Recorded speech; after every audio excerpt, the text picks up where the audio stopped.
une actualité de l'année 2021, de la rentrée, c'est que cette année, la rentrée va pouvoir se faire à Dublin, à Oxford également. Avant, il n'y avait qu'un des deux campus qui était proposé, il me semble que c'était Oxford. Et là, maintenant, Oxford-Dublin, donc les deux campus à l'étranger. L'étudiant peut directement commencer à l'étranger, donc du coup avec un parcours exclusivement en anglais.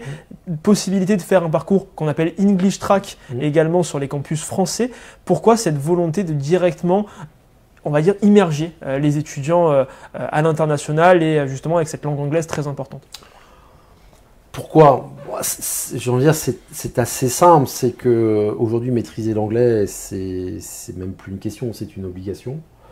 Que les solutions pour un monde durable, souhaitable et meilleur se trouveront dans des collectifs internationaux. C'est pas que les générations françaises d'étudiants qui trouveront les solutions pour sauver le monde de demain. Je pense que c'est une prise de conscience générationnelle et le Covid a eu ça de bon, c'est que ça a impacté toute une classe d'âge et toute une génération.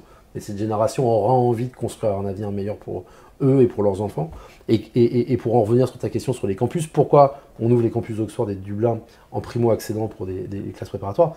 Tout simplement parce qu'ils ont besoin de s'immerger dans des contextes différents. Ils ont besoin de sortir, enfin en tout cas nous on considère qu'il faut sortir des zones de confort de nos étudiants, il faut les plonger dans des contextes d'apprentissage différents, il faut les plonger face à des cultures différentes. Alors là on parle de cultures qui sont quand même très européennes, très anglo-saxonnes, donc c'est pas, on n'est pas en train d'envoyer nos étudiants en Chine ou au fin fond du Pérou, hein, donc, où les cultures sont totalement différentes. Donc c'est un premier apprentissage, mais par contre ça commence à les mettre en situation d'éveil à l'international.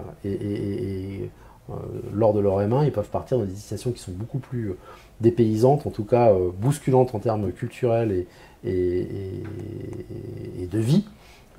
Et ça, c'est important. Et au-delà de ça, il y a aussi une notion qui est importante pour nous, c'est que on apprend de son écosystème. Et apprendre de son écosystème, si on reste dans l'écosystème français, on apprend de manière française. Si vous allez à Oxford, vous allez être dans un enseignement qui est typiquement anglais, donc c'est peu de cours et beaucoup de travail personnel, dans un lieu qui est extrêmement riche culturellement, et c'est une ville qui transpire l'excellence académique dès que vous circulez dans les... Et donc ça pousse les étudiants à exceller et à se dépasser.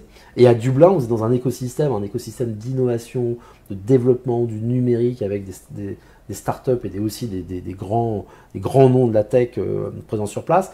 Et ça donne aussi les signaux faibles de ce qui est en train de se passer dans le monde au niveau transformationnel, ingénierie, innovation, tout ce qui est innovation de rupture, et ça se vit à Dublin. Et donc voilà, on donne la possibilité à nos étudiants de toucher du doigt ça et puis de le faire, de se l'approprier, c'est capable.